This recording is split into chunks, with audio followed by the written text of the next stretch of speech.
comment allez-vous? C'est un bonheur de vous retrouver. C'est mardi. Bonne fin de journée. Bon début de soirée. Allons dans le bleu, blanc, rouge vif du sujet. Bienvenue à JC. Le Canadien reçoit les puissants Hurricanes de la Caroline ce soir. Premier de 4 matchs en 6 jours pour le CH cette semaine. Encore un dos-à-dos prévu ce week-end. Cette fois, sur la route avec des arrêts à Nashville, Tennessee, en écoutant du country. Entre 2 caisses de bière, la game est samedi. C'est pas au lac Duxbury. Anyway. Et dimanche en Caroline pour la remise de la politesse aux Hurricanes. Entre les deux, il y aura la visite des Blue Jackets de Columbus au Temple jeudi. Tout de suite, un de 2 correspondants affectés à la couverture du match de ce soir. Dans le vestiaire du Canadien ce matin, aux abords de la patinoire, Anthony Martineau. Tony, comment ça va? Ça va très bien, merci. Excellent. Qui goal pas? Qui n'est pas habillé dans le net? Qui joue pas? Comment ça se passe? Les notes de match pour bien résumer, mettre la table pour tout le monde à l'écoute actuellement. Ouais. Ben, tu et tous les gens qui nous écoutent à la maison vont être déçus parce qu'en termes de notes de match, l'entraîneur-chef ce matin nous en a pas donné énormément pour notre argent. On est en mode série. Vous allez avoir droit à mon alignement final ce soir. On l'a relancé, pas 1, mais 2 fois. Même réponse. Alors, malheureusement, on ne sait pas si Josh Anderson va jouer. On ne sait pas si Anderson n'est pas en mesure de jouer. Quel sera le joueur qui prendra sa place? On sait que Veleno a fait du temps supplémentaire ce matin. Mais pour ce qui est du reste, là, il faudra attendre vraiment la période d'échauffement pour se prononcer. Martin Saint-Louis, je le répète, a justifié ce silence qui pesait lourd dans la salle de presse en disant « Je suis en mode série ». OK. Ce qu'on sait, par exemple, c'est qu'il y a un match ce soir. On va partir avec ça. Il y a un match contre les Hurricanes de la Caroline qui sont 3e au classement général.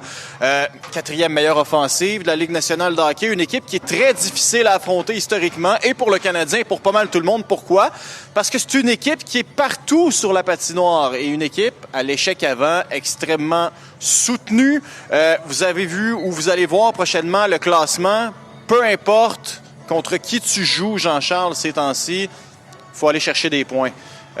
C'est fou, là. Les Sénateurs d'Ottawa sont revenus dans le portrait après un match hier contre les piètres Rangers, et je pèse mes mots, 9 lancés au but en 60 minutes. Alors, la lutte qui était déjà très corsée, l'est encore plus aujourd'hui. Okay. Maintenant, que pense Martin Saint-Louis de ses opposants? OK, mais attends une minute, là. Tu vas vite. T'étais là ce matin? C'est toi qui décides. T'étais là ce matin? J'y étais, ben oui. Quel est le premier gardien de but qui est sorti de la glace? Ça, à ce moment-là, par exemple, je vais demander... C'est Dobèche. Moi, il a fallu que je quitte avant parce que le vestiaire est toujours ouvert avant que les gardiens quittent. Mais c'est Dobèche qui est sorti en premier. Parfait. Fait que Dobèche goal la game ce soir. On part avec ce principe-là. Qu'est-ce que tu as remarqué des pairings et des trios? T'as-tu remarqué quelque chose? T'as-tu fouiné quelque chose? Y a-tu quelque chose que t'as vu que tu peux me dire? Non, on a fait des ronds sur le lac, c'est tout, quoi? C'était juste des passes en bon langage hockey, rimées le long de la rampe avec des lancers. Aucune combinaison. OK. Au moins, Dobèche est dans le net. Ça fait ça de prix. Et j'ai aperçu Samuel Montembeault sur les images de ce matin. Donc, lui est encore là. Puis, il broie du noir. Il est dans son coin tranquille. Puis, il attend qu'on daigne lui faire signe. Puis, on n'a pas envie que ça se fasse, hein? Hey, pas juste ça. Là. Aujourd'hui, tu l'as aperçu sur les images. Est-ce que tu as vu passer les images d'hier où il agissait comme écran devant Patrick Laine qui essayait de déjouer Jacob Fowler? Ça n'a pas de bon sens. Là, désolé, on dévie un peu du plan, là, mais ça, je sais pas pourquoi ça me fait ça, mais peu importe le gardien, mais j'ai pas aimé voir ça, considérant tout l'historique avec Samuel Montembeault. Tu sais, comment peux-tu passer d'un gars qui qualifie ton équipe en série à un gars qui agit comme écran pendant une pratique? C'est ce qui m'inquiète de ça, moi. Voulant être le bon gars, voulant pas faire de vagues pour pas maganer sa réputation aux 4 coins de la Ligue nationale, il finit par la maganer pareil. Parce qu'ailleurs, les GM vont regarder ça et vont dire, le gars que je vais aller chercher, y a-tu du caractère? C'est-tu un gamer? T'sais, vas-tu être capable d'embarquer dans le net puis d'avoir du chien? Tu comprends? Ça m'inquiète. Ça m'inquiète. Je vais te dire une affaire, ses agents sont gentils, puis Sam est gentil en joie le vert. Parce que moi, j'aurais payé une salade à qui de droit, ça fait un petit bout, là. Ça se peut pas. Mais toi puis moi, on sait qu'il y a du caractère et je pense qu'il y a plusieurs personnes qui le savent aussi. Parce que bonté et gentillesse ne veulent pas dire pas de caractère. Exact. Je pense qu'il y a certains directeurs généraux qui vont peut-être... En fait, j'espère qu'ils vont faire la distinction parce que présentement, c'est tout à son honneur à Samuel de ne pas faire de remous. Quand, il y a 1 an, s'il n'y avait pas de Samuel, il n'y avait pas de série. Exact. C'est fou comme ça change vite. Peut-être qu'on lui reproche. Je sais pas. J'exagère, mais à peine. C'est tellement incompréhensible. Ça n'a comme pas de bon sens. OK. Ouais. Alors, ce soir, attention particulière, je le dis souvent, vous allez avoir le plus bel exemple, un des plus beaux exemples de la Ligue nationale en cette matière-là, la zone neutre, la zone de guerre entre les deux lignes bleues. Équipe spécialiste pour te faire mal paraître, provoquer des revirements, sont toujours dans les lignes de passe, dans les lignes de tir. Ils closent tout le temps le gap, comme on dit en chinois. Donc, ils sont toujours en pression au porteur. La pression en repli est sensationnelle. Ils sont partout et ils orchestrent tout à partir de la zone neutre. C'est une équipe qui prend un soin jaloux de la rondelle. Mieux que les 31 autres de la Ligue nationale, mon humble opinion. C'est une équipe de possession de rondelles. Est-ce qu'on a un club qui aime courir après le puck toute la veillée? Je suis pas certain de ça, moi. Je suis pas certain de ça. Non, mais on est deux. On est deux à pas être certains de ça. Puis, je te rappelle aussi que la zone neutre et la gestion de la zone neutre a été l'un des éléments principaux problématique chez le Canadien cette saison. Martin Saint-Louis a souvent utilisé l'expression « on est têtu en zone neutre ». Ben, ce soir, si vous êtes têtu, ça va mal virer. Alors justement, on parle de Martin Saint-Louis. Le voici ce matin sur ses opposants du jour, les Hurricanes. Ils sont dans ta face toute la game. Ils sont dans ta face. La minute qu'ils perdent la rondelle, ils sont dans ta face. Fait que c'est dur de jouer dans l'espace. C'est dur à shooter des pucks quand t'as pas beaucoup d'espace. T'sais. Fait qu'il faut que tu trouves ton équilibre, ton ballon, ton équilibre très vite. Faut que tu matches leur pace off the puck. Bon, ben c'est drôle. Je l'avais pas entendu. C'est un peu ce que je t'ai dit avant la clip, mais c'est ça. C'est ça. Accepter la souffrance. Il faut que tu acceptes la souffrance. Ça va faire mal. Exact. Tu vas te faire suer. Ça va être frustrant. Tu vas être tenté de jouer du bâton. Parce que quand tu cours après quelqu'un, à un moment donné, tu y chippes les pads. À un moment donné, tu l'accroches. À un moment donné, un bâton élevé. À un moment donné, trébuché. Tu peux pas t'en aller dans le boîte. Ils sont pas mauvais en powerplay. Ils sont prudents. Ils sont vraiment pas mauvais. Alors, match très demandant en principe pour le trio. Vivant Demidov. Oui, et pour une raison bien précise, parce que je dirais que la principale lacune de Kapanen et Demidov cette saison, en tant que joueurs recrues, faut-il le rappeler, ce sont leurs aptitudes à jouer sous pression. Lorsqu'ils sont opposés à des rivaux qui jouent du coude, qui jouent de l'épaule, face à eux, c'est un peu plus compliqué. Alors ce soir, le défi sera de taille contre les Hurricanes, qui sont, comme le dit Martin et comme le dit aussi JC, toujours dans ta face. Il faut dire que ça va pas très bien récemment pour le duo. Offensivement, là, Demidov, c'est 1 point à ses 5 derniers matchs. Kapanen, 1 point à ses 6 derniers matchs. Mais ce matin, je parlais à Juraj Slavkovski qui a rappelé justement qu'une première saison dans la Ligue nationale, ça veut pas tout dire du tout. Puis il y a Martin Saint-Louis aussi qui a mentionné ce que son trio faisait de bon lorsqu'il était à son meilleur. Alors on va aller entendre les deux intervenants. C'est de jouer la game qui est en avant d'eux autres. T'sais, c'est des joueurs, tu parles de Demi Nui, il aime le rush game. Mais il n'est pas là souvent. C'est de faire what's next, que c'est qui est en avant de toi. C'est comment qu'on peut faire la prochaine action pour essayer de passer du temps dans la zone offensive. C'est de gérer ces décisions-là. He's a way better player than I was when I played my first season. And he's way more mature with his game. Way more skilled. And I love everything he's doing. You know, it's not always going to go up. But he's been working hard, working on all his details, watching video, and just his work ethic and everything that he does for a game of hockey. On devrait peut-être essayer de relancer le trio en y jumelant Slav à nouveau ou relancer Demidov en l'amenant avec Suzuki et Caulfield. Non, mais tu sais, c'est ça. Parlons de Caulfield. Il ne reste plus beaucoup de temps. Non. J'en avais beaucoup à dire là-dessus aussi, puis tu le sais. Ouais. Parlant de Caulfield, pratique ou match, il y a maintenant. C'est ça qu'il fait dans la vie, lui. Oui, c'est sa vocation première. C'est pour ça qu'il a été repêché. Et on a des images, justement, ce matin que j'ai prises avec mon téléphone en fin d'entraînement où il s'amuse complètement. C'est un exercice que tous les joueurs ont eu à faire, mais Caulfield est celui qui marque à chacun de ses lancers. Alors on dit, on joue comme on pratique. On répète ça à nos enfants à partir de mag, novice, si ça s'appelle encore comme ça. Ben, regardez Cole Caulfield. Marque dans les entraînements. Je ne serais pas surpris que ce soir, il en mette encore quelques-uns dedans. Il y en a 43 derrière la cravate jusqu'ici. Atteindra-t-il les 50? Pas mal sûr que oui. OK, Anto, merci infiniment. Bonne soirée, bon match et à demain. Salut, toujours plaisant. À demain. Canadiens Hurricanes ce soir. Donc, le type d'équipe que le Canadien, en principe, peut marier agréablement. Sauf que, pour ça, il faut que sur papier, il y ait un équilibre entre les deux formations. On n'est pas rendu là nécessairement. Mais les projecteurs vont être braqués ce soir sur cette collision entre deux styles similaires en territoire défensif, puisque le système s'apparente beaucoup entre les Canes et le Canadien. Il était du côté du vestiaire de la Caroline aujourd'hui. Nicolas Cloutier au Centre Bell.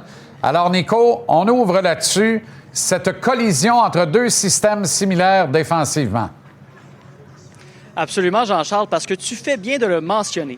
Il y en a beaucoup qui font l'erreur de penser que Martin Saint-Louis fait cavalier seul avec son système et qu'il a tenté de réinventer la roue. Eh bien, ça, c'est entièrement faux, que vous aimiez le système ou non. Il y a plusieurs équipes dans la LNH qui défendent comme le Canadien, et de bonnes équipes, soit dit en passant. Les Panthers de la Floride ont aussi ce système qu'on dit man-to-man hybride, donc des variantes de couverture homme à homme et des variantes avec du zone, des fois quand la rondelle descend en bas de territoire. Les Hurricanes défendent exactement aussi comme le Canadien. Et si vous pouvez voir le tableau à l'écran, ce tableau va démontrer que c'est un système qui, lorsqu'il est bien appliqué, rend ton équipe très difficile à jouer contre. Il n'y a personne qui aime jouer contre les Hurricanes, encore moins à Raleigh, soit dit en passant. Après, est-ce que c'est une question de maturité pour le Canadien, qui est la plus jeune équipe de la LNH, pour bien assimiler? Probablement, ça c'est une autre histoire. Tout pour dire que j'en ai parlé à William Carrier de ce système, comment il trouve ça, lui, le homme à homme. Et j'ai invité un Rod Brindamour peu loquace à se prononcer aussi sur les similitudes entre les deux équipes. On va les écouter. OK. Écoute, c'est dur sur le corps. Tu peux pas te faire battre, parce que quand tu te fais battre, tout le monde te voit que tu t'es fait battre, tu t'es fait exploser. Mais on joue pas man-to-man. On tombe man-to-man, c'est qu'il y a un breakdown dans son défensive. Ouais, c'est hybride, mais on essaie vraiment de leur donner le moins de temps possible. Tous les joueurs de la Ligue nationale, si ils ont du temps, ils vont faire des jeux, ils vont être bons. Fait que le moins de temps possible, le mieux. I mean, we've been playing the same way for a long time. I think, you watch Montreal play, I think there's definitely a lot of similarities in the styles, and it's no secret why I think you have success. Ouais, j'ai envie de dire que ça a fait mal aux Hurricanes dans les 6-7 derniers printemps en série éliminatoire. C'est un système qui connaît des limites et qui connaît des ratés. Là, ils sont arrivés à maturité avec la persistance de Brindamour et la maturité du groupe aussi. Tu as dit quelque chose d'intéressant. Il y a un manque de maturité chez le Canadien. Il faut simplifier les choses, particulièrement dans le dernier droit. Et on reproche encore à la Caroline, je dis pas que c'est uniquement le système défensif, là. On a eu de la difficulté devant le filet. Anderson a fait d'ampel du reste de ses coéquipiers à bien des reprises. Je pense que Bossy va être l'homme de confiance cette année de Brindamour et ça pourrait se passer autrement. Ils ont fait aussi des acquisitions, encore tout récemment. L'an dernier, le deuxième centre était Jesperi Kotkaniemi. Il s'entraîne en défense, puis il joue pas ce soir. Il y a 37 matchs de jouer cette saison, tellement c'est pénible dans le cas de Kéké. Alors, tu comprends qu'on a fait des ajustements à Caroline. Moi, je m'attends... C'est l'année où personne n'en parle. C'est peut-être l'année où ils vont justement aller au bout et représenter l'Est en finale de la Coupe Stanley. Il y a quelque chose qui me dit que ça va se faire. Ça va être sans Kéké. Puis toi, tu penses qu'il va être racheté cet été, hein? Ben, j'ai d'excellentes raisons de penser que Jesperi Kotkaniemi a autant de chances de jouer pour les Hurricanes de la Caroline la saison prochaine que Louis le Fou, Jean-Charles. Et je vais vous expliquer pourquoi. Tiens donc, une formule empruntée.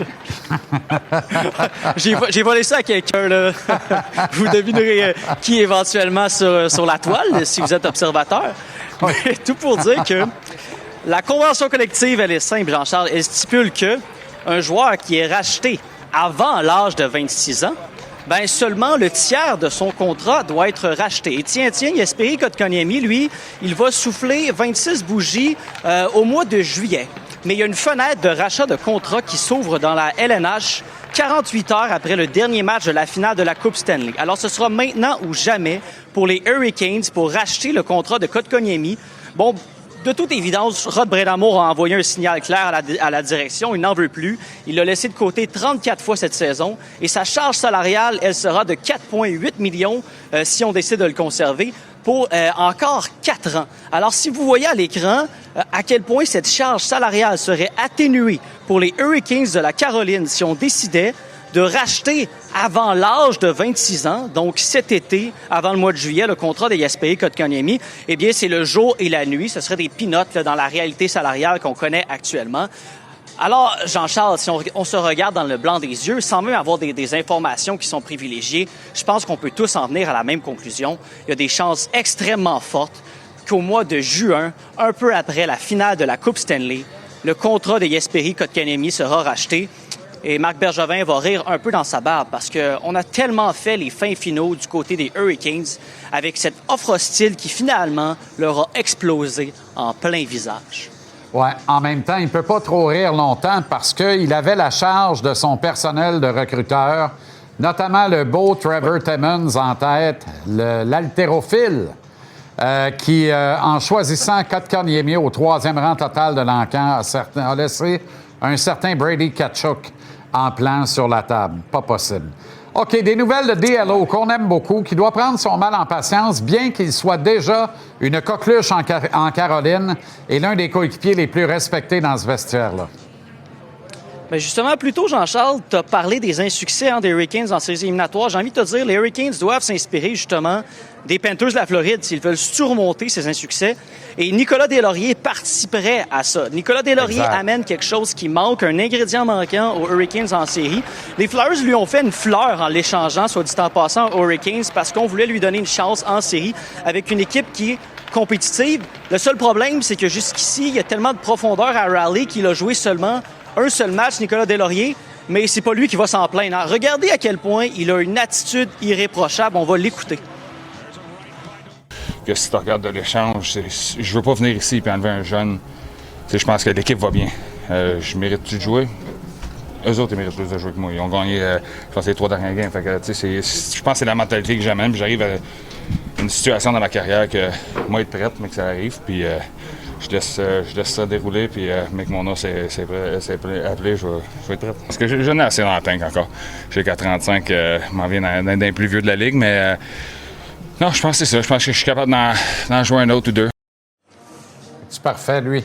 D'ailleurs, il a pris des rotations en défense ce matin. Il faut se rappeler que c'est un converti de la défense vers l'attaque entre les rangs juniors et les rangs pros, ce qui lui a permis d'avoir un job dans la Ligue nationale. Allô, Arbor Jockey. Allô, Arbor. Let's go, Arbor. Non, mais je dis ça, je dis rien. En pleine course aux séries, Jean-Charles, je sais pas, mais j'aime l'idée. Non, plus là. Oublie ça. Je suis de ceux qui croient que Jockey n'a pas beaucoup d'avenir avec le Canadien et je le déplore. Merci infiniment, Nico. Excellente soirée. Et bon match. Merci, mon ami. Puis, bon, ben, tant pis pour le gérant d'équipement qui a joué 10 secondes dans la Ligue. L'histoire me plaisait pourtant. OK, il paraît qu'il faut s'arrêter. On va le faire. Le Baron, au retour.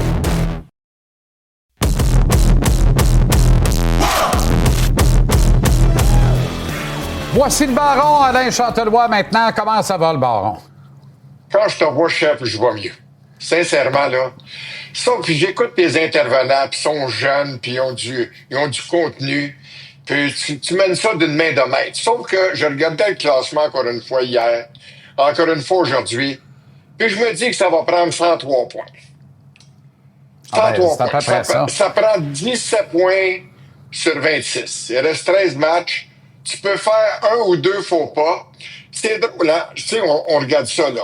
Parce que c'est tellement serré, la première équipe qui fait un faux pas va être dans le trouble. Alors, c'est pas le temps d'en faire des faux pas, c'est le temps de la concentration. J'aime bien l'attitude de Martin Saint-Louis. C'est tout simplement, il y a pas d'erreur. Il n'y a pas d'erreur possible. Tu comprends, Jean-Charles? Alors, parce que le Canadien a passé de victoire en temps réglementaire. Alors, moi, je pense que 103 points, ce serait ce qui permettrait aux Canadiens de faire les séries éliminatoires cette année. À 102, ça va être borderline. Pour moi, je peux me tromper, mais si tu veux sécuriser ta place c'est à peu près 103. Qu'est-ce que tu en penses, chef?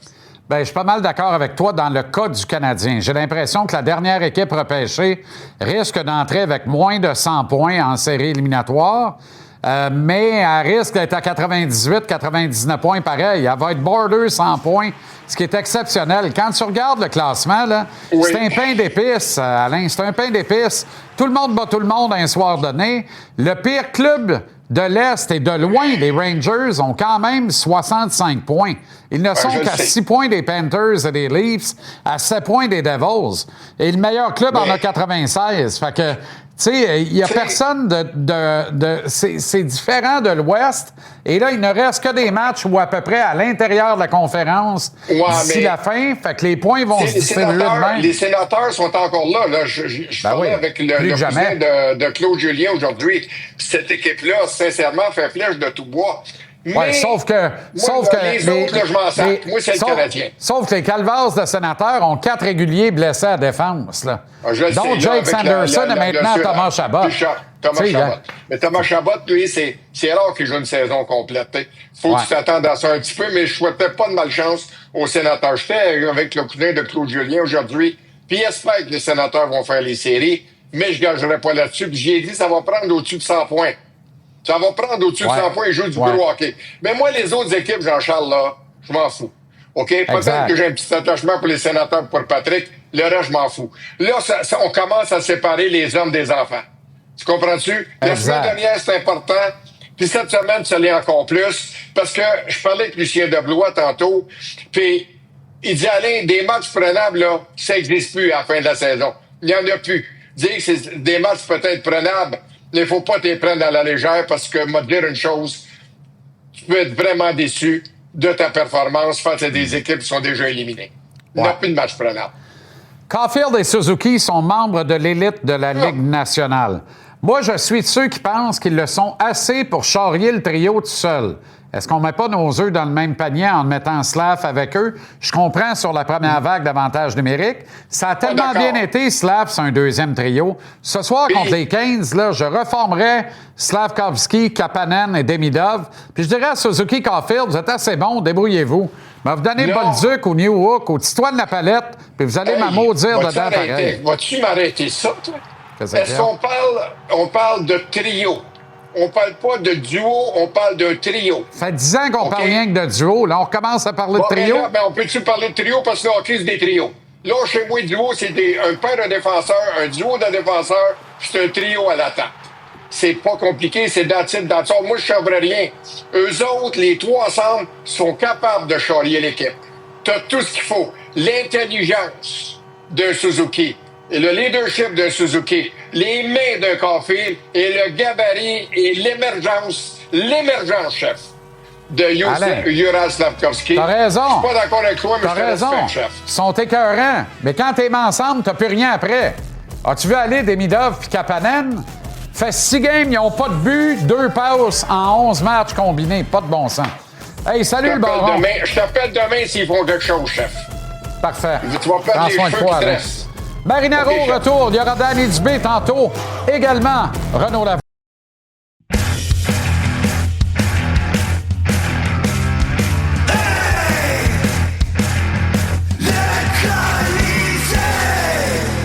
Avec Marinaro, avec Tony Marinaro. Ho, ho, ho, ho, bello! Comment ça va? Très bien. Toi? Très bien. Le Canadien est en mode série. C'est pas toi qui le dis, c'est pas moi, c'est personne d'autre que Martin Saint-Louis lui-même. Il a raison de le dire. Il joue à cachette avec son alignement. Pourquoi? C'est un peu drôle, parce qu'à cachette, qu'est-ce qu'il peut cacher? Il peut cacher son gardien but partant. Il peut pas le cacher. Lovesh a été le premier à sortir de la glace. On sait qu'il goal ce soir. Mais là, ça peut être un jeu.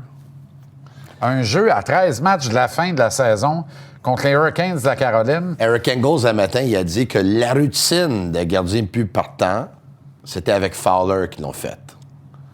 Mais Dobèche, c'est le premier qui a quitté la glace. Ah ben. Il peut jouer à cachette que Anderson va jouer ce soir, puis Veleno ne joue pas parce que Veleno a fait du surtemps. Anderson n'était pas là. Mais quand même, c'est de bonne guerre, c'est parfait. Puis Rod Brind'Amour, lui, il a dévoilé tout son aliment déjà pour ce soir. Mais moi, quand Martin dit on est en mode série, puis c'est des choses qui arrivent en série, puis je vais faire un peu de cachette, c'est correct. J'aime ça. Pourquoi pas? OK. Avant la pause olympique, pendant 1 mois et demi, Oliver Kapanen était au neutre, littéralement. Oui. Depuis le retour de la pause olympique, il a 2 buts, 3 points, moins 2. Dans les derniers 12 matchs, si je ne me trompe pas, les 5 points. Là. C'est assez... C'est pas beaucoup. Dans les derniers 6 matchs, il n'a qu'un seul point, une mention d'aide. Est-il encore légitime de patrouiller le 2e trio? Je me répète, là, Tony. Je ne sais pas qui est content dans l'organisation de voir que Demidov ne produit pas au même rythme qu'il produisait avant les fêtes. Mais avant d'accuser Demidov de manquer à sa production, regarde avec qui il joue. Je pense pas que personne n'est content, mais s'il gagne la recrue de l'année, c'est un arbre Ça en coûte plus cher. Ça coûte peut-être Ça coûte plus cher. Demidov, c'est un candidat logique à 9, 9,5 par année. Que là, on est en train de s'organiser, puis ça coûte 7, 7,5. Entre 7,5 et 8 par année, comme tous les autres. On aime ça comme ça. Ça, je sais. On ne sait pas. On va voir en temps et lieu. J'imagine que le Canadien aimerait... Que tout le monde... J'imagine que le Canadien aimerait que Demidov gagne la recrue de l'année, mais je comprends ton point. Stevie Wonder sait que depuis le 15 novembre, Kapanen n'a pas d'affaires au centre du 2e trio. C'est quoi leurs options? Il est encore là. C'est quoi leurs options? Parce que la lettre limite des transactions vient de passer. Là. Exactement. Mais là, il est trop tard pour en parler. On peut on peut regarder en arrière tout le temps, on peut y aller de l'avant. Moi, de la manière dont il joue là, je préférais Evans à Kapanen. Qui le crut? C'est grave aux portes. Je comprends mais j'essaierais peut-être New York. Mais oublie pas que ce que Kent Hughes a dit lors de la journée de la date limite des transactions. Si c'est pour aller chercher un vétéran qui va peut-être enlever un peu de responsabilité, un peu de temps en glace à un jeune joueur, je préfère que le jeune joueur va avoir cette expérience-là parce qu'il a raconté une histoire comme quoi il y avait eu une discussion avec un autre DG de la Nationale, puis ce DG-là lui a dit « Kent, l'expérience ne s'achète pas. Les jeunes, il faut qu'ils jouent. » Donc, je suis pas en train de te dire de le sortir du line-up. Je comprends. Kapanen au centre du 3e trio, il n'y a personne qui va dire qu'il n'a pas produit depuis 12 games. Non, je comprends. Ça va être moins grave. Je comprends, mais au lieu de tirer la plug sur lui comme deuxième joueur de centre, écoute, il doit passer l'examen, puis depuis 12 matchs, il a passé pas l'examen souvent, mais tant aussi longtemps que le Canadien gagne, puis ils n'ont pas besoin du 2e trio. Cependant, quand le premier trio va être mis à l'échec, puis ils vont pas récolter de points, c'est à ce moment-là que je vois le Canadien mal gagner des matchs si le 2e trio fait rien, évidemment. Moi, je regarde ça, là, puis... Tu sais, t'es à 13 matchs la fin de la saison, là. Je comprends ton premier trio, là, ça va, là. Mais on parle de duo dans la Ligue nationale depuis la nuit des temps. Le duo, on le sait, c'est Suzuki-Caulfield. Ouais. Je veux bien qu'on ait relayé un trio. Moi, je pense qu'il est temps de bouger. Je redonnerais Slav à Demidov. Je mettrais Newhook au centre. J'ai dit la même chose dernier match. Ils ont récolté 13 points. Comment qu'on va faire ça? On va le faire le match après qu'ils ont récolté 13 points? Oui, dont 9 en avantage numérique, Tony. Laisse l'ensemble en avantage numérique, là. Ouais, il n'y a pas de problème de ce côté-là, là. Ils ont marqué 3 buts en avantage numérique, puis c'est les 3 qui sont sur les 3 buts. 9 des 13 points, c'est avec un homme en plus. C'est parfait. Laisse-les là, qu'ils s'amusent, ça soit la mascarade soit là. Là, tu dois être pas... Tu pognes Caroline ce soir, là. Ils sont posés balancés du premier au dernier. La Caroline est assez balancée. Oui. Ah oui. Ils sont balancés. Ils ont amélioré leur ligne de centre. Avec Aho et Svechnikov. Aho, Svechnikov sur le premier trio. Stan Coven, Taylor Hall sur le 2e trio. Nick Ehlers est sur le 3e trio avec Jordan Stahl. Il y a Jackson Blake sur le 2e. Écoute, c'est... Seth Jarvis sur le premier trio. Ils sont assez équilibrés, merci. Puis, tu sais, depuis la nuit des temps, là, en fait, depuis le 20 décembre, regarde les stats de Zachary Bolduc. La seule place où ça ne marche pas, c'est la colonne des buts, des passes, des points. Tout le reste, top 3, top 4 des attaquants du Canadien. Récupération de rondelles, mise en échec. Autrement dit, fait la job qu'on aime voir Slav faire avec Suzuki-Caulfield. Évidemment, il a augmenté ses lancers au but aussi. Est-ce qu'il n'est pas le temps de lui donner le petit nanan, de voir comment il va se comporter avec Suzuki-Caulfield, alors qu'on réunit Demidov à Slavkovski et Newhook sur la 2. Puis là, tu as un Kapanen avec un Jake Evans sur un 3e trio. Je pense que Bolduc va avoir son bonbon d'ici la fin de la saison. Mais je pense que si jamais le Canadien, ce soir, tire de l'arrière 3-0 après 2 périodes, là, il va être tenté de chambouler tout. Je pense pas que c'est quelque chose qu'on va voir ce soir avant le match. Est-ce que tu penses vraiment, considérant que le 2e trio est complètement au neutre, considérant que Jake Evans est ton centre de troisième trio, considérant que ça se peut très bien que Josh Anderson... Il doit être le centre du troisième trio, par exemple. Oui, mais... Il doit être le centre du quatrième trio dans un monde idéal. Mais c'est ça. Mais on n'est pas dans un monde idéal. C'est ça. Alors, penses-tu que le Canadien est une équipe qui peut avoir des aspirations d'aller loin dans les séries si Jake Evans est ton deuxième joueur de centre? Non. Kapanen a juste besoin de se la mettre à marche. C'est ton troisième non plus, là. Mais ma question, là, tu penses-tu vraiment battre des Hurricanes de Caroline avec une ligne, avec un trio? Là ou en série? Non, là, ce soir, là. Je pense que tu peux battre les Hurricanes de Caroline avec Suzuki, Caulfield, Slav. Ça repose exclusivement sur... C'est un match sur 82. N'importe qui peut battre n'importe qui. Parfait. Check bien aller Jacob Slavin contre la ligne à Suzuki, Caulfield et Slav Caulfield. Les Canadiens ont le dernier changement. Ouais, on l'utilise beaucoup. Ça nous sert beaucoup, beaucoup, beaucoup à date, ça. Beaucoup, beaucoup.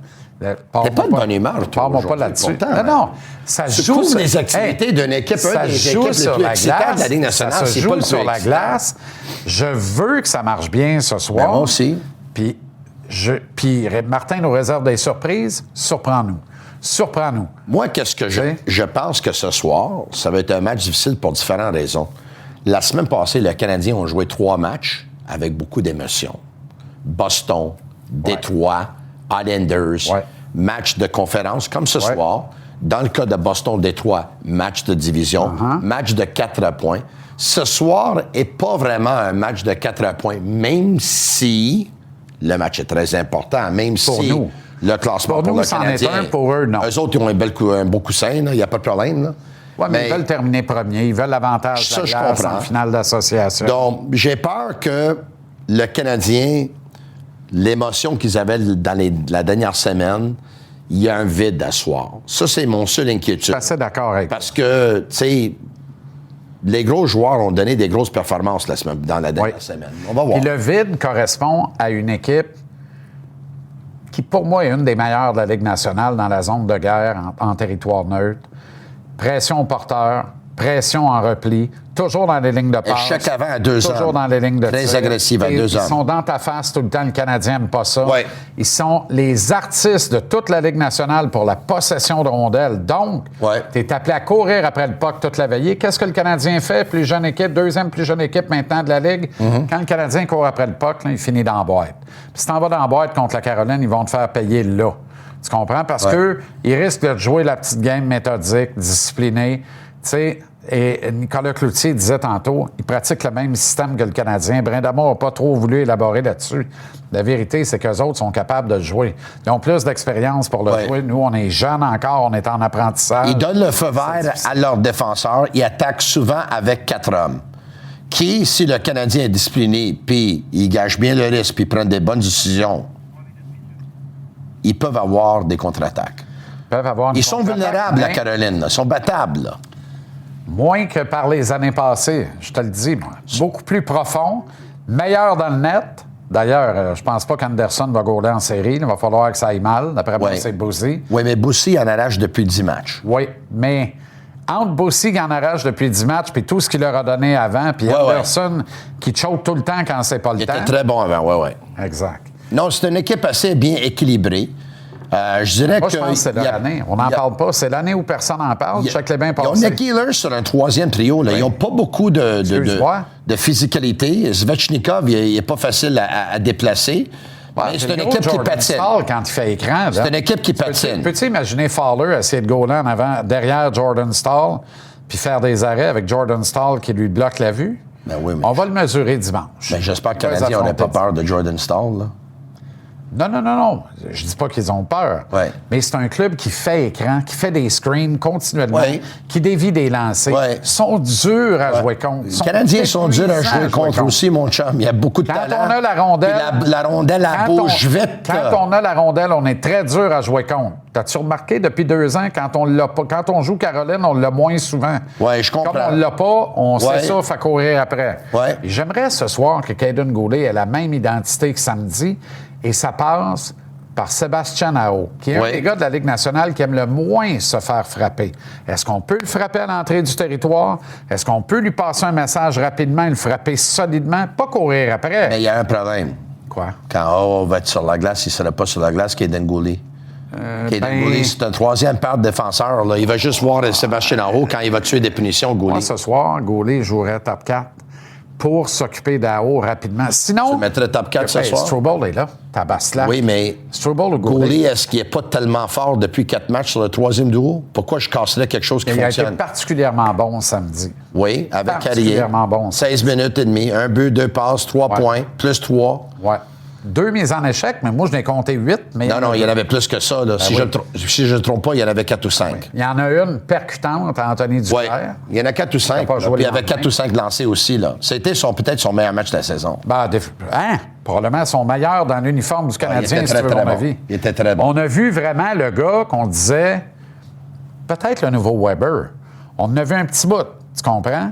Mais là, il peut-tu faire ça régulièrement? On a vu le gars qu'on espérait qu'il soit quand il était dépêché. Le gars de 1000 matchs avec une lettre sur le chandail pour les 600 derniers.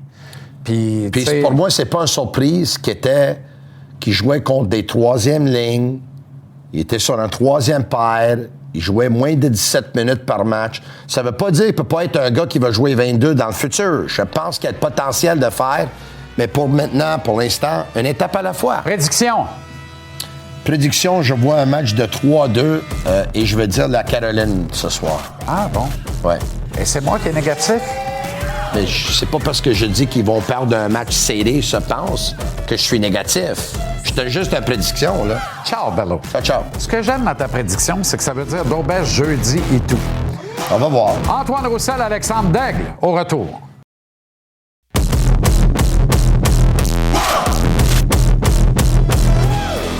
Antoine Roussel, Alexandre Daigle sont là puisqu'on a du bon hockey ce soir à l'antenne. Ce soir, il y a du bon hockey à l'antenne. Y a-tu le piton qui est collé? Ben non, vous êtes deux, je l'ai répété une fois pour chaque. Au cas. Ben oui, mais pour les Boston. Ça va, les boys? Top shape. OK. On va commencer avec le Canadien parce qu'on parle d'un énorme test ce soir. C'est une épreuve à l'effort, d'ailleurs, contre les Hurricanes. Un club dur à jouer contre, dirait notre ami Michel Therrien, et à raison.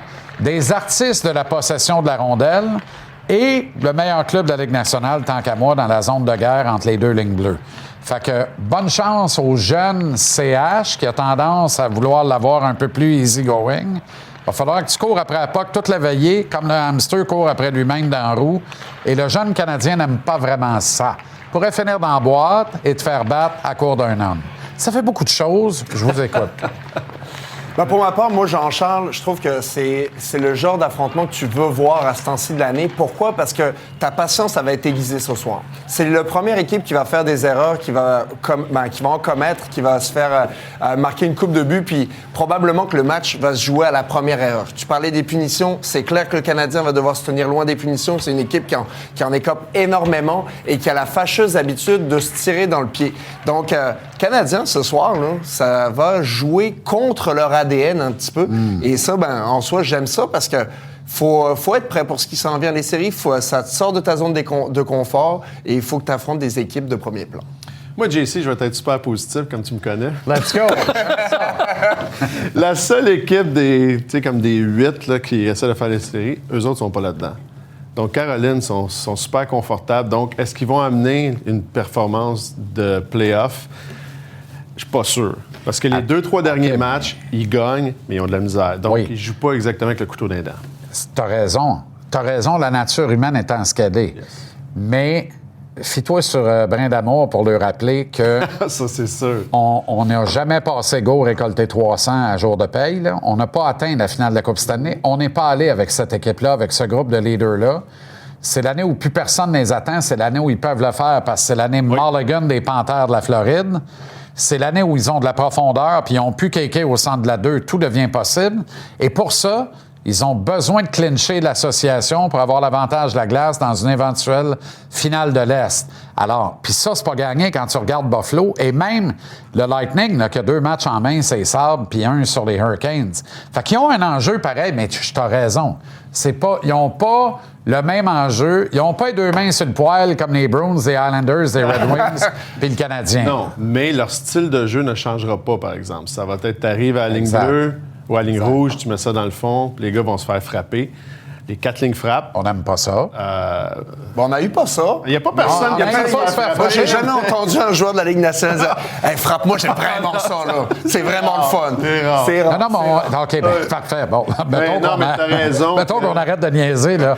On réagit moins bien quand on se fait frapper. Comme à haut, l'autre bord. À haut, tu le frappes de bonne heure. Ça se peut que tu ne le revois pas de la veillée, là. Il déteste ça. Il n'aime pas ça. Ben, regarde, On a-tu quelqu'un qui l'a frappé, lui? Non. Ah, OK. C'est une équipe très complète, par exemple. Puis, regarde, Ben oui. quand tu peux te permettre d'avoir Ehlers que tu signes pour 7 millions par année, C'est à 3. puis le mettre sur la 3e ligne, c'est pas parce qu'il joue pas bien. Là. Il a une de ses meilleures saisons en carrière. Ben Donc, oui. puis tu vois l'impact qu'il avait à Winnipeg, il l'a avec la Caroline. Ça, Oui. c'est un méchant add-on. Puis aussi, tu as K'Andre Miller qui joue 23 minutes par match. Qui est Quelle le défenseur. Ils l'ont laissé aller. Ça n'a pas de bon sens, les Rangers, Megan. C'est les Rangers. On a ajouté les morceaux, les trous qui nous manquaient, en fait. Là. Puis ça a été chirurgical. On est allé chercher du talent à Winnipeg. On est allé chercher du jeu physique avec une recrue, Nikki Shin, puis qui est capable de, justement, d'amener ça à un autre niveau. K'Andre Miller, t'en as parlé.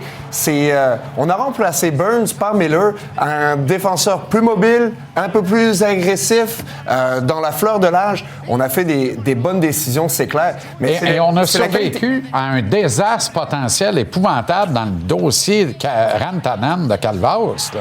On était chanceux, mais c'est pas... Chanceux, tu dis? T'sais, on a eu Stankoven, ils ont eu Stankoven, mais c'est pas Nekash, là, on va se le dire. Là. Ouais. Mais Nekash ne l'a pas resté là non plus, donc regarde, on a eu qu'est-ce qu'on a eu pour. Ça l'a fait mal, mais ça aurait pu faire un petit peu plus mal, mais quand même, il y a une équipe avec beaucoup de profondeur. Puis, regarde, comme tu as dit tout à l'heure, ils vont sûrement se rendre en finale de conférence. Puis cette année, ils ont une vraie chance. Mais ils ont une identité, c'est ça qui fait la différence vraiment là, des Hurricanes. Parce que Rod Brind'Amour amène ça. Puis cette équipe-là, on n'en parle jamais à quel point elle travaille fort, elle a des bonnes habitudes de travail, ils ont du talent, puis ils le mettent à bon escient. Puis cette équipe-là est dangereuse en soi là, pour ça, parce qu'ils ont une identité. Et l'identité, là, c'est le travail, je viens d'en parler. Mais si tu veux pas jouer là, ils te forcent pas à jouer là. Rantanen ne voulait pas jouer là. On l'a échangé. On l'a remplacé quand même par des joueurs qui sont... C'est pas à son niveau. Mais on a complété une transaction quand même avec des gars qui veulent jouer là. Et ça, ça fait toute la différence parce que si tu as joué dans des places où il y a des gars qui ont hâte de partir de là, ça arrive, là. Tu sais, moi, quand je jouais en Arizona, il y avait du monde qui avait hâte de partir de là. C'est sûr et certain. Puis quand tu t'habilles pas un match sur deux, un gars comme KK, tout le reste du groupe est content. Tu sais, j'essaie. Je ferme les yeux, puis j'imagine qu'est-ce que Jordan Staal se dit quand il prend son véhicule utilitaire sport, puis qu'il rentre à la maison après une pratique au centre d'entraînement. Il dit, le coach en a dans le slip coquille. Il voit clair comme nous autres. Il agit. Ça veut dire qu'il est sa job. Il a pris acte de ce qui s'est pas passé dans les dernières années. Il veut que ça se passe autrement. Je reviens avec Jordan Staal. J'en parle beaucoup. Oui, il a ralenti. C'est plus le joueur que c'était. Mais c'est le genre de gars...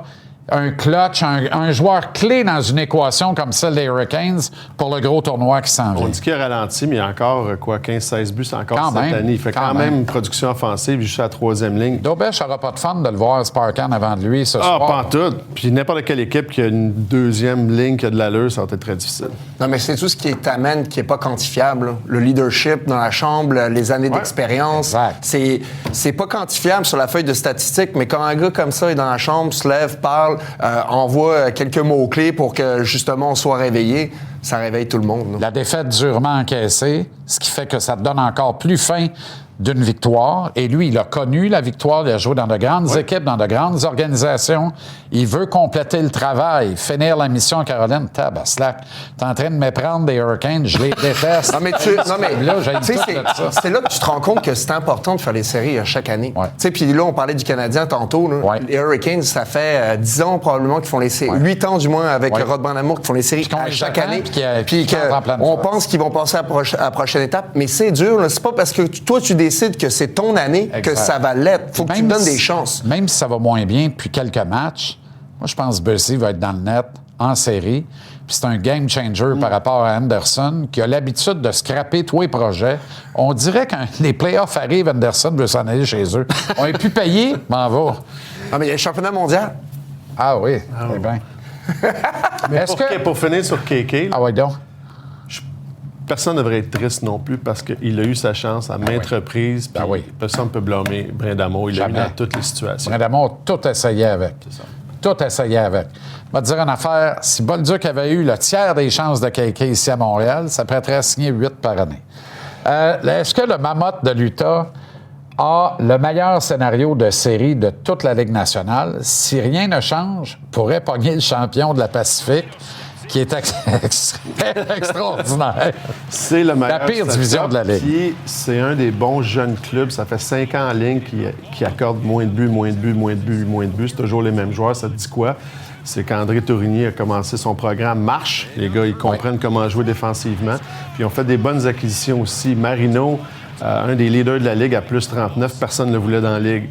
Donc, tu fais des petits échanges comme ça pour amener... Puis l'autre, c'est Nate Schmidt à la défense, qui a gagné la Coupe avec Floride, que personne ne voulait à Winnipeg. Ils l'ont buy out, va gagner la Coupe. Maintenant, c'est un leader de cette équipe-là. Donc, c'est la 5e meilleure paire de défense de la Ligue. Puis c'était des joueurs que personne ne voulait. Donc ça, c'est des bonnes acquisitions. Ça l'aide beaucoup André. Je pense qu'ils ont vraiment une bonne chance. Ça paraît un propriétaire qui appuie sur le gaz. Ça paraît. Puis c'est exactement ça qui s'est passé avec cette équipe-là. Exact. Une équipe qui avait l'habitude. Puis on n'a plus d'équipe qui ramasse des vieux contrats pourris. Là. Non, c'est fini. C'est fini, non, ça. T'as plus d'échappatoire. En Utah, là. Non, maudit non. Mais il reste que cette équipe-là, maintenant, à force d'avoir accumulé des choix, des bons joueurs, sont prêts à fleurir ce printemps. Ce soir, les gars, il apprend pas à se taire. C'était effrayant. J'ai jamais vu ça. Salut, mon Jean-Charles. Je pense que je vais parler encore, juste pour t'envoyer. Sans pub au retour, billet de saison, le coach Danny Dubé et Renaud Lavoie à la mise en échec. Restez là.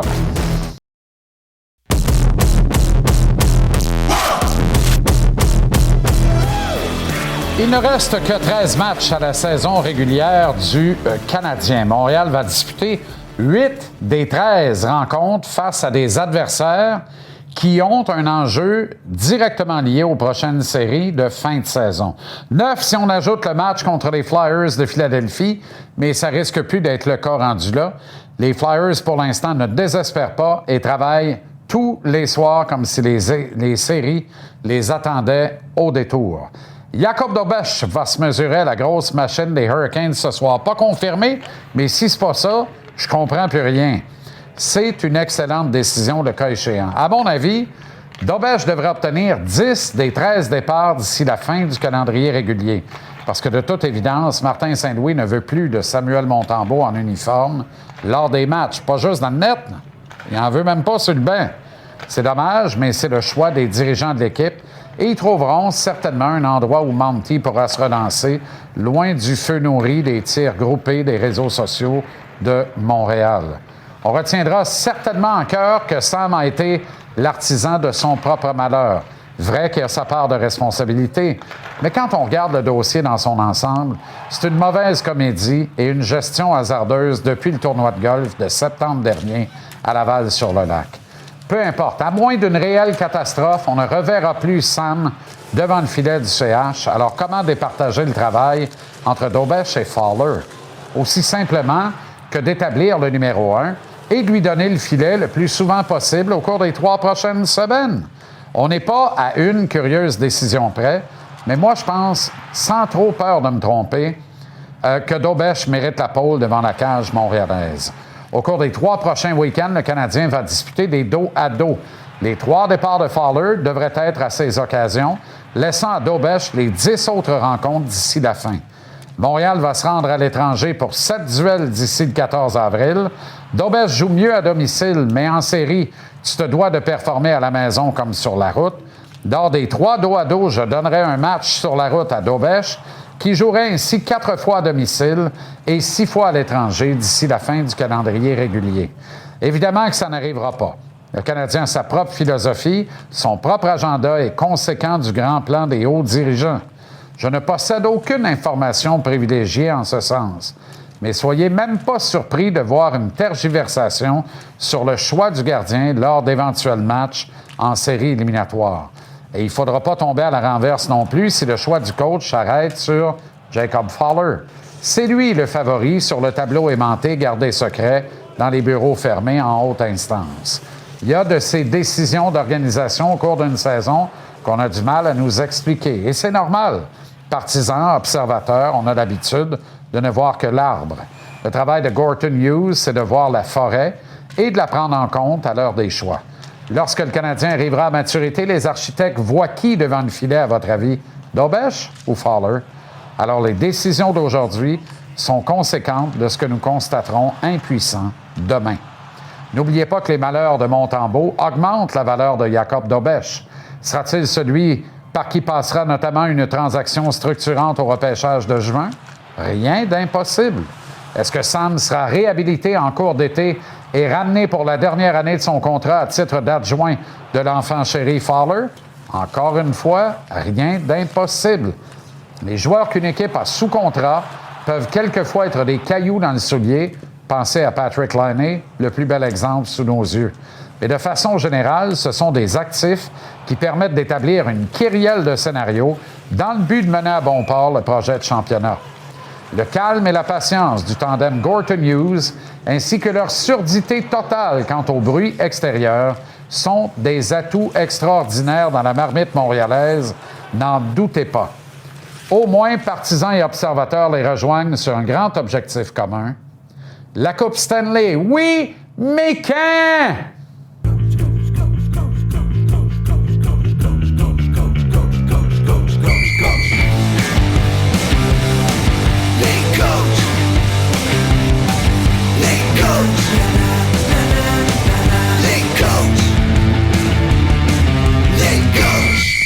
Grand bonheur de retrouver Danny Dubé à la rubrique Les Coachs depuis la salle de presse du Centre Bell en match du marge ou en marge du match. Prenez ça comme vous voulez, on s'est compris. Entre le Canadien et les Hurricanes ce soir. Danny, comment tu vas? Ça va bien. Et si le Canadien avait eu une transaction sur la table, tu sais, la transaction qui n'a pas eu lieu, là, s'il y avait un gardien là-dedans, là, admettons qu'il y avait un gardien. Ben, en tout cas, moi, c'est ce qu'on a chuchoté à mon oreille à 2 reprises. Mais bon, c'est ça. En attendant, le dit gardien prend son mal en patience et n'a pas repeint son masque pour l'heure. Il faudra voir cet été. Non. SOS offensive, Danny. SOS offensive. Absolument. Écoute, je regarde la situation du Canadien. On est super content de voir ce qui se passe avec le premier trio. C'est 11 buts au cours des 5 derniers matchs. C'est 27 points au cours des 5 derniers matchs pour ce trio-là. Alors, c'est probablement un des meilleurs trios de la Ligue nationale actuellement. Pas fait la recherche en détail, mais on sait une chose, c'est qu'ils sont prolifiques, ils fonctionnent autant en 5 contre 5 qu'en avantage numérique. J'adore la chimie qui est développée sur ce trio avec Slafkovský à droite. Pourquoi? Parce que c'est un joueur qui est fort, qui est puissant, un passeur exceptionnel pour un gros joueur, une vision périphérique, une anticipation, capable de redonner la rondelle, de faire produire ses coéquipiers. Vraiment, là, c'est la bonne combinaison. Mais ce qui m'inquiète, ce qui m'interpelle, c'est beaucoup plus ce qu'il y a en dessous du premier trio. Parce que là, force est d'admettre que il y a beaucoup plus de gêne, là. Tu sais, c'est un petit peu plus timide comme production. Noah qui a 2 buts au cours des 5 derniers matchs. Et ensuite, ben, c'est un peu le calme plat. Le trio 2, 3 et 4 cumule une fiche de 2 buts et 4 passes en 5 matchs. Alors, pour 3 trios, ça fait pas beaucoup du trio. Eh boy! Mais d'ailleurs, Danny, là, je te prends au mot là-dessus parce que ça fait quoi? 10 ans, peut-être plus, le temps passe vite, là. Mais fait au moins 10 ans qu'on parle de duo et non pas de trio en attaque dans la Ligue nationale. Moi, je suis de ceux qui pensent que la paire Suzuki-Caulfield devrait être capable de fonctionner, peu importe la tondeuse à gazon que tu vas mettre à droite. Et là, c'est pas fin, mais tu comprends ce que je veux dire. Alors, c'est évident qu'avec Slafkovský, qui entre vraiment dans une phase exaltante de sa carrière, ben ça devient un trio extraordinaire. Mais tu n'as tellement rien après. Alors que tu as maintenu des rendements de 600, 625, 650 par tranche de 10 matchs toute la saison, notamment lorsque tu as séparé ces 3-là et que Slav est devenu un moteur du deuxième trio. Est-ce qu'on n'est pas rendu là?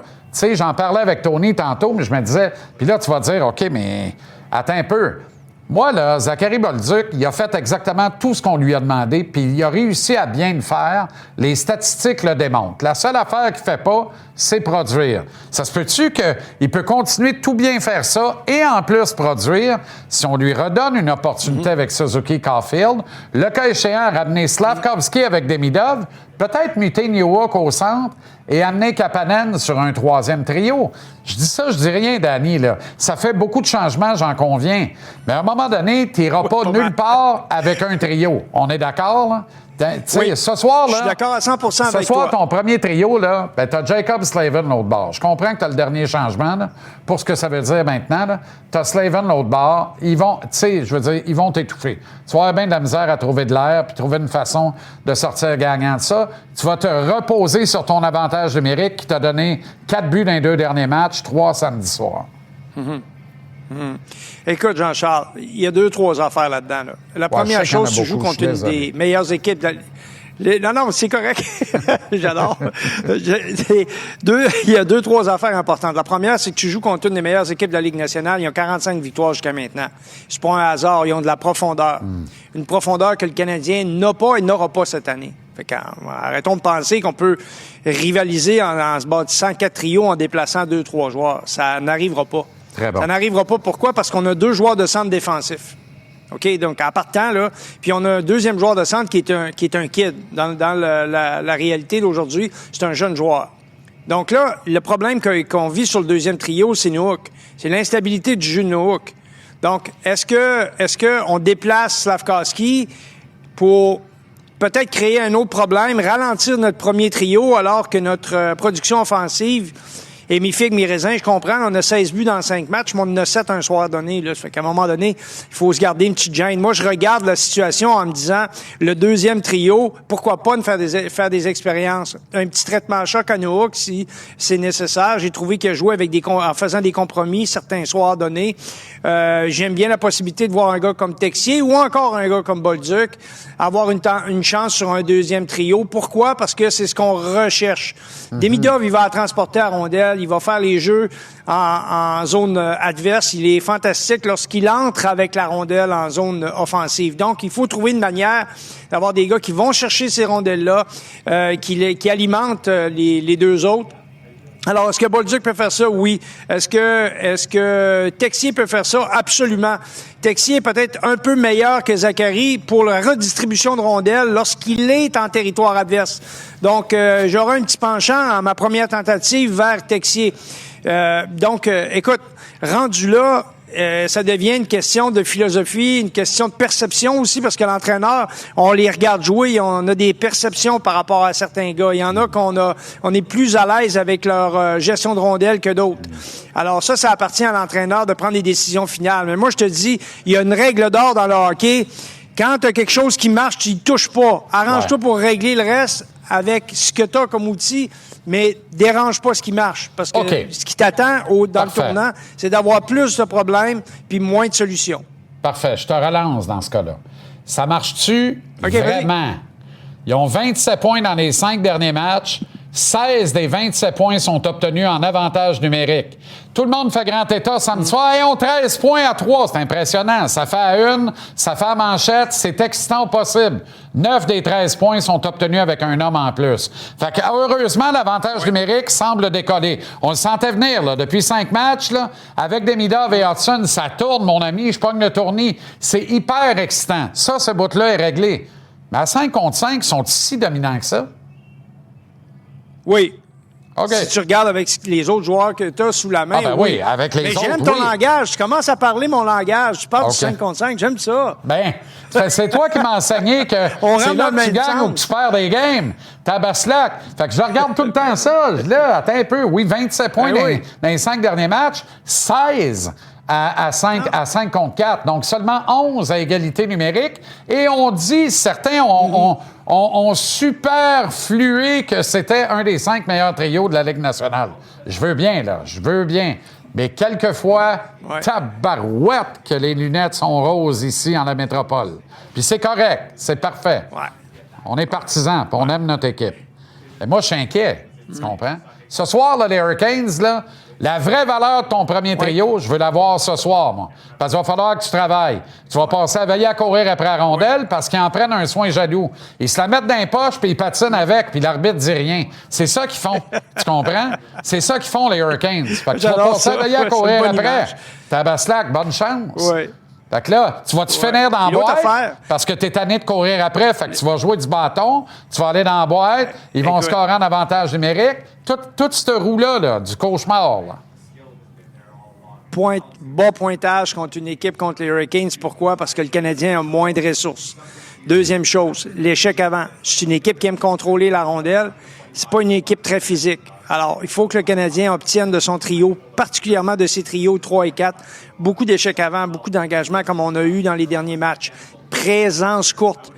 Plus tu vas te faire prendre longtemps sur la patinoire, plus tu vas être désavantagé contre les Hurricanes. Pourquoi? Contre-attaque rapide, excellent défenseur de relance, patinage exceptionnel, travail en unité de 5, il t'étouffe quand tu as la rondelle.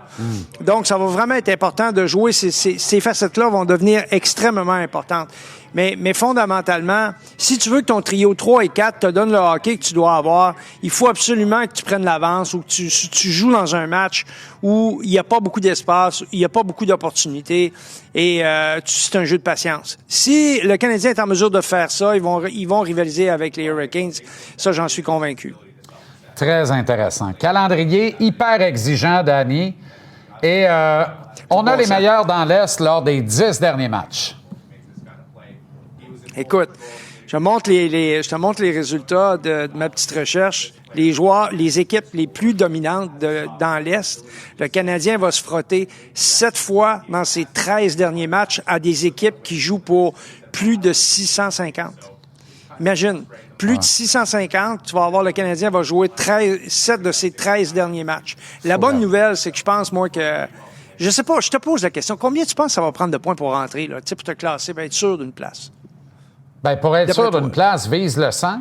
Mais j'ai prédit que le 8e, dernière équipe repêchée, finirait ça à 98-99 parce que quand on le regarde là, c'est certain qu'on va penser que tout le monde va rentrer avec 100 points, ce qui n'est pas impossible.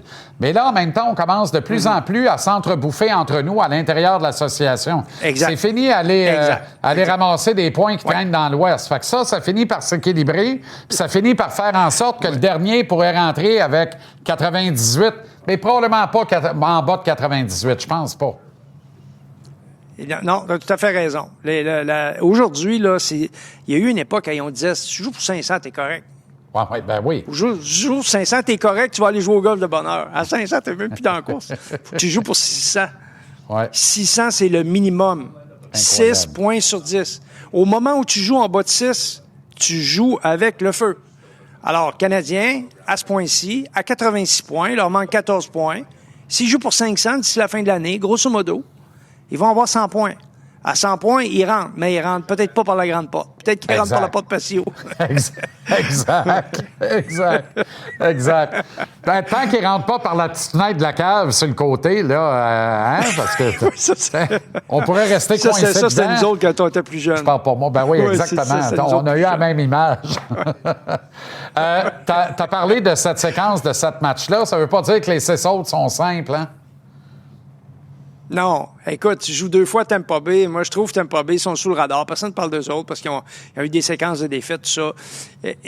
Tampa est devenu un petit peu comme la Floride. Ils sont gros, ils sont méchants. Et ils sont bons. Et ils ont un gardien de but élite. Donc, le soir que ça va moins bien, le gardien de but, lui, il éteint le feu. C'est vrai. Ça va très, très, très bien. C'est vrai. Écoute, c'est aussi simple que ça. Ben oui, c'est vrai. Actuellement, là, c'est l'un des gardiens qui ramasse le plus de points pour son équipe. Tu sais, je te faisais l'équation l'autre soir, là. Je te disais le nombre de points récoltés en termes de pourcentage. Ben, écoute, Vasilevski joue pour 720, quelque chose comme ça de mémoire, ou 717, une affaire comme ça. Son équipe joue pour 680. Ça veut dire qu'en plus de jouer dans une équipe élite, il donne des points supplémentaires à son équipe de par la qualité de son travail. En d'autres mots, il est comme Price dans le temps ici à Montréal, mais il joue pour une équipe élite. Fait qu'imagine, quand tu as quelqu'un comme lui devant le filet, la confiance qui se dégage de ce bonhomme-là, ça rayonne devant lui. Ils sont gros à la défense, ils ont de la profondeur en attaque, ils ont des joueurs élites. parmi les... Tu sais, Braden Point, c'est un gars, là, on parlait de Cole Caulfield qui va flirter avec les 50 buts. Ben, tu sais, dans les 3 dernières années, Braden Point, il a autant de buts que Cole Caulfield. Là. C'est vrai. Fait que, tu sais... Kucherov est en avant de McDavid. Qui l'a cru? Oui.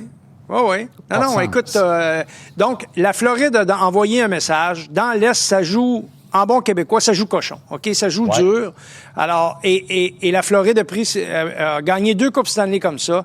Et je pense que Julien Brisebois a capté le message. C'est un peu de cette façon-là que ça joue. D'ailleurs, la dernière fois que eux et Buffalo se sont affrontés, ils se sont frottés les oreilles pas mal. Ça va être bon. Ça va être bon ce soir. Ça a été excellent, comme toujours. Merci infiniment, Danny. Bon match et à jeudi. Au plaisir. Salut.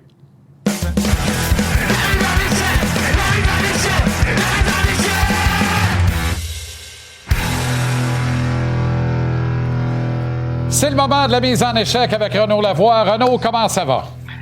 Ça va bien, puis ça commence fort, la mise en échec. Ah oui, donc? Est-ce vrai que tu sois contrevenu à un règlement de la route aujourd'hui et que tu t'es fait tasser? Comment ça fait que tu sais ça? Je vais te dire de quoi. Les sources, je les ai partout, comme tu le sais. J'ai reçu un appel tantôt. Jean-Charles, un beau Bronco. Oui, un très beau Bronco. Je pense que c'est fait coller aujourd'hui. Oui. Et t'as jamais vu une affaire de même. Pour vrai, là? Il arrive souvent la même affaire, hein? C'est-à-dire que le gentil policier arrive, puis là, il fait comme « Ah ben, je vois le vert. » Bon. Ben oui, je vois le vert. Ben OK. ouais.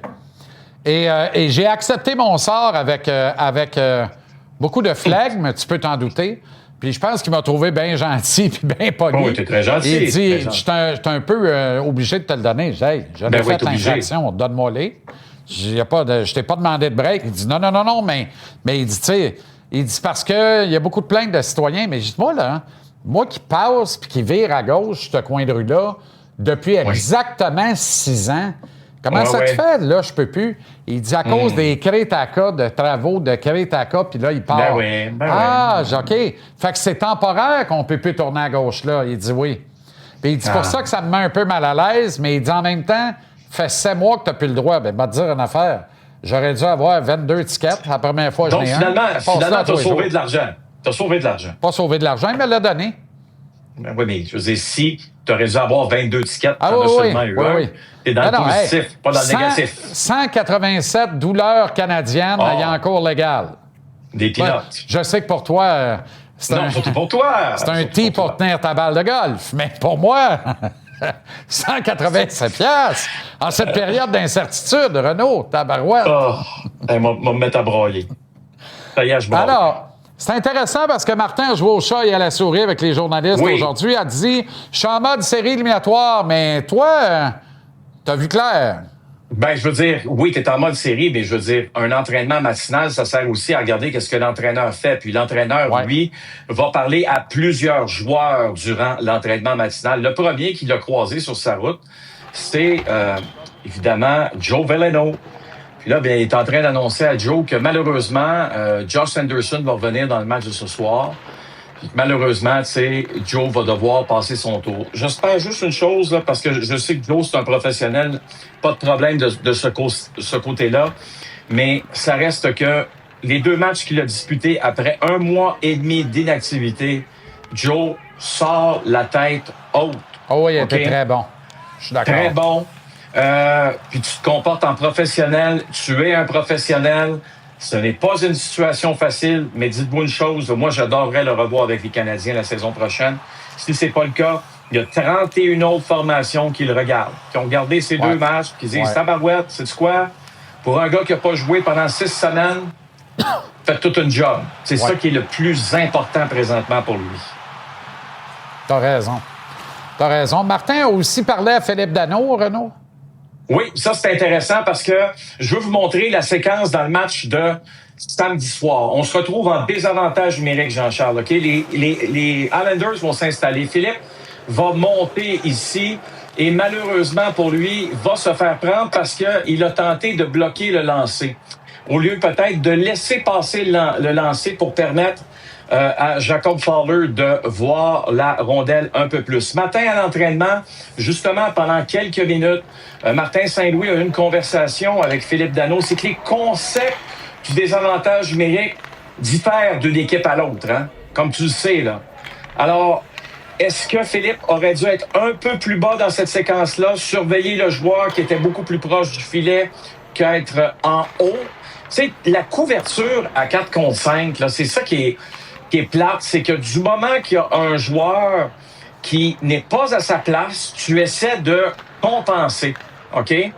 Et quand tu essaies de compenser, Jean-Charles, je te dis pas que tu mets tout le monde dans le trouble, absolument pas, mais sur ce jeu-là, on va blâmer qui? On va dire, c'est Philippe Danault qui n'a pas bloqué le lancer. En fait, Philippe Danault n'avait pas à bloquer le lancer sur cette séquence, mais son positionnement devait être différent, comme Martin Saint-Louis lui l'a indiqué ce matin. Donc, on continue d'apprendre, mais c'est pas un désavantage numérique. Faut pas juste se fier aux chiffres, là. C'est pas loin d'être un désavantage numérique qui est connecté, qui fonctionne et qui va connaître du succès. Il reste encore 13 matchs là avant le début des séries. Tu sais comme moi comment c'est important d'avoir un désavantage numérique efficace en série. C'est souvent la différence. Les Bruins de Boston ont gagné une Coupe Stanley comme ça en 2011. Okay? Alors, il faut que ça se poursuive, mais j'adore le fait que Martin Saint-Louis prenne le temps de travailler avec des joueurs qui sont importants dans ces situations. Ouais, c'est intéressant parce que sur ces images-là, là, de ce que je constate, c'est un peu ce que je voyais, moi, à la reprise, là, je trouvais que Philippe trichait un peu trop vers l'intérieur. Fait que ça nuisait au beau diamant, là, le beau losange. Là. C'était pas un beau losange. Là. Fait il aurait dû... En même temps, il y avait un gars complètement libre aux oreilles. Fait que dans le fond, il s'est rendu nul et non avenu et il a nui à la vue de son gardien, Jacob Fowler, derrière. Fait que c'était pas la meilleure décision de Philippe, effectivement. Qui rend par ailleurs de très bons services. C'est ça, exactement. C'est d'apprendre le concept. Chaque équipe a un concept différent. Il y a un autre coach qui aurait pu lui dire « Comment ça, tu n'as pas bloqué ça? » Tu comprends? Alors, tout est une question de philosophie, d'une certaine façon. Oui, tout à fait. Tout à fait. OK, on ne sait plus où donner de la tête avec l'obstruction des gardiens de but.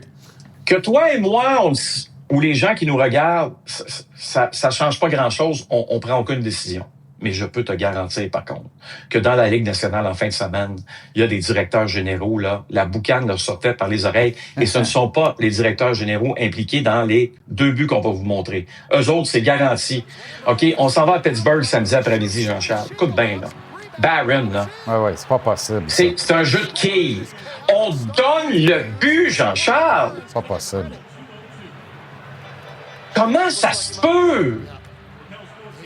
Aucun sens. Aucun sens. Ça n'a aucun sens. C'est Barron qui fait le contact avec Carlson. Carlson tombe dans son gardien. Là, tu te dis, ça n'a aucun sens. Là, OK, on va se dire, parfait, c'est nous autres qui ne comprenons pas. On va aller voir ce qui s'est passé dans le match où Patrick Roy, après la rencontre, a dit, s'il vous plaît, pas de question là-dessus. Là. Patrick, je pense qu'il est tanné, avec raison. Ça, c'est un but d'Andersley. OK? Un but de Lee. Mais on conteste du côté des Blue Jackets. Pourtant, c'est notre ami Mathieu Olivier, non seulement qui pousse Lee, qui pousse... Mais qui met la puck dans le net. Oui, regardez ça, sa jambe ici, là. C'est lui. Pow! Elle touche le poteau, c'est lui qui la mène dans le filet. Je vais te dire, honnêtement, Renaud, là, Lee fait même, à mon avis, de louables efforts pour éviter Graves, le gardien de but des Blue Jackets. Là, on nous dit qu'il n'y a pas de but là-dessus. Écoute bien, je vais te montrer une séquence où le gardien de but se fait sortir de son filet complètement. Là. C'est presque violent. Là, je te montre une autre séquence, OK, où tu dis, ben non, le but il est bon parce que c'est Mathieu Olivier là, qui rentre dans Andersley qui le pousse. En plus, c'est Mathieu qui met la rondelle par inadvertance dans son filet. Tu sais, Jean-Charles, la semaine passée, on était à la réunion des directeurs généraux. Il y avait de la confusion, de l'insatisfaction. On est à moins d'un mois des séries éliminatoires. Quels sont les standards, s'il vous plaît? Ce n'est pas compliqué ce que les directeurs généraux, les entraîneurs, les coachs de goalers veulent. Ils veulent les standards.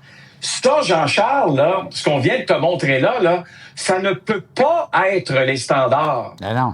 Parce que ça veut dire que les standards sont complètement changés par rapport à il y a 1 an. Ouais, comment ça se peut? Il n'y a pas de standard, Renaud. Il n'y a pas. C'est noir, c'est blanc, c'est gris, c'est 50 nuances de gris. C'est quoi ça? Je ne le sais pas. Ah ben. La Ligue nationale, le but qui a été accordé aux Jets samedi, comme des gens me disent, ça dépend toujours qui est à Toronto. J'aurais envoyé un petit communiqué dimanche matin en disant, la personne qui a pris la décision, là, on l'a mis dehors. Ça aurait réglé le problème. On va dire une affaire, là. Un jour, on apprendra qu'ils en ont mis 25 dehors puis que c'est l'intelligence artificielle qui prend toutes les décisions. Puis après, ils n'auront qu'eux à blâmer. Ils n'auront qu'eux à blâmer. Tu comprends ce que je veux dire? Je ne souhaite pas ça, là. On ne souhaite pas à personne de perdre sa job. Mais tabaslac, c'est n'importe quoi. Ça n'a pas de bon sens. Hey, Patrick tenait 1-0, il restait 8 minutes en troisième. Imagine que les Jackets créent l'égalité, gagnent la game. Oublie ça. Salut Renaud, bonne soirée, bon match et à demain. On se parle demain. OK, à demain. On a de l'excellent hockey ce soir. Les Leafs contre les Bruins et ensuite le Mamotte, l'étonnant Mamotte d'André Tourigny qu'on adore. Le Bear contre les Oilers. Parallèlement, quart de finale Miami Open sur TVA Sport 2. Bonne soirée, bon match et à demain 17h.